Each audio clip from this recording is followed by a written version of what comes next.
आपल्या आयुष्यात आपण दररोज काही ना काही मोजतो, वापरतो, तयार करतो. पण जर मानक नसेल तर सगळं गोंधळलेलं होईल. स्टँडर्डायझेशन म्हणजे सगळ्यांनी एकसारखं माप, नियम आणि गुणवत्ता ठेवणं. यामुळे जगभरातील वस्तू, सेवा आणि माहिती एकमेकांशी जोडल्या जातात. एखाद्या गोष्टीसाठी जगभर किंवा देशभर एकसारखे नियम, पद्धती, गुणवत्ता, प्रमाण निश्चित केले जातात. त्याला स्टँडर्ड असे म्हणतात.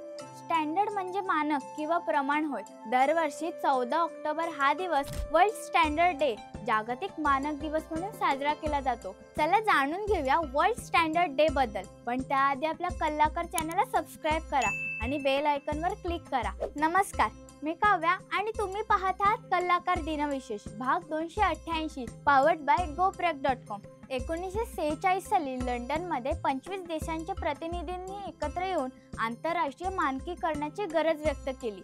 त्यातूनच ISO म्हणजेच इंटरनॅशनल ऑर्गनायझेशन फॉर स्टँडर्डायझेशन ही संस्था स्थापन झाली. ISO बद्दल जाणून घेण्यासाठी आमचा 23 फेब्रुवारी कलाकार दिनविशेष व्हिडिओ नक्की पहा. 14 ऑक्टोबर 1947 रोजी या संस्थेला मान्यता मिळाली. म्हणून 1970 पासून हा दिवस जागतिक मानक दिवस म्हणून साजरा केला जातो. स्टँडर्ड निर्माण करणाऱ्या काही मुख्य संस्था कोणत्या ते आपण जाणून घेऊया. ISO international organisation for standardisation, IEC international electrotechnical commission, ITU international telecommunication union. या संस्थांमुळे आंतरराष्ट्रीय पातळीवर व्यापार, तंत्रज्ञान, संवाद आणि सुरक्षितता यामध्ये समन्वय साधला जातो. तर भारतात BIS म्हणजेच भारतीय मानक ब्युरो ही राष्ट्रीय मानक संस्था कार्यरत आहे, ज्यामुळे देशातील उत्पादनांमध्ये जागतिक दर्जाच्या मानकांची अंमलबजावणी होते. मानकांच्या वापरामुळे उत्पादने सुरक्षित, गुणवत्तापूर्ण आणि विश्वासार्ह ठरतात.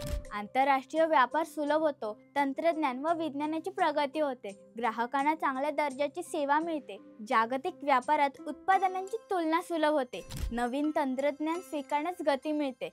ऊर्जा संवर्धन, प्रदूषण कमी करणे यासाठी मानके उपयुक्त ठरतात आणि वेगळ्या देशांमधील उत्पादनांचे नियम एकसमान होतात. मानकांचे महत्त्व जाणून घेण्यासाठी आपण काही उदाहरणे बघूया. जसे मोबाईलचा चार्जरचे मानक एकसारखे असतील तर कोणत्याही कंपनीचा चार्जर दुसऱ्या कंपनीच्या मोबाईलला नुकसान न करता वापरता येतो.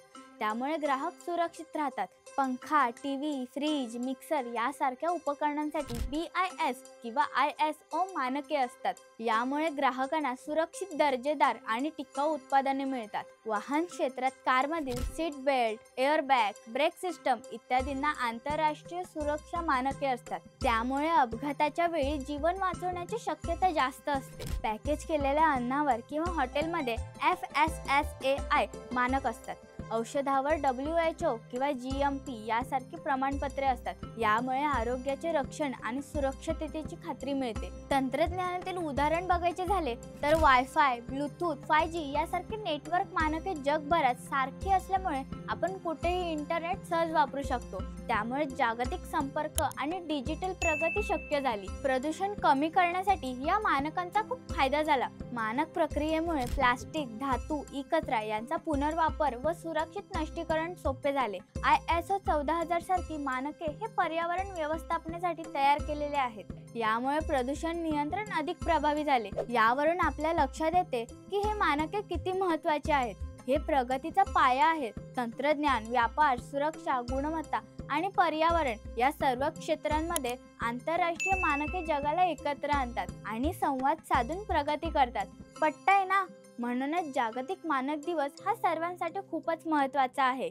हा व्हिडिओ तुम्हाला कसा वाटला हे आम्हाला कमेंट करून नक्की सांगा. हा व्हिडिओ आवडला असेल तर लाईक करा, जास्तीत जास्त लोकांसोबत शेअर करा. असेच वेगवेगळे इंटरेस्टिंग व्हिडिओ पाहण्यासाठी आपल्या कलाकार यूट्यूब चॅनलला सबस्क्राईब करा.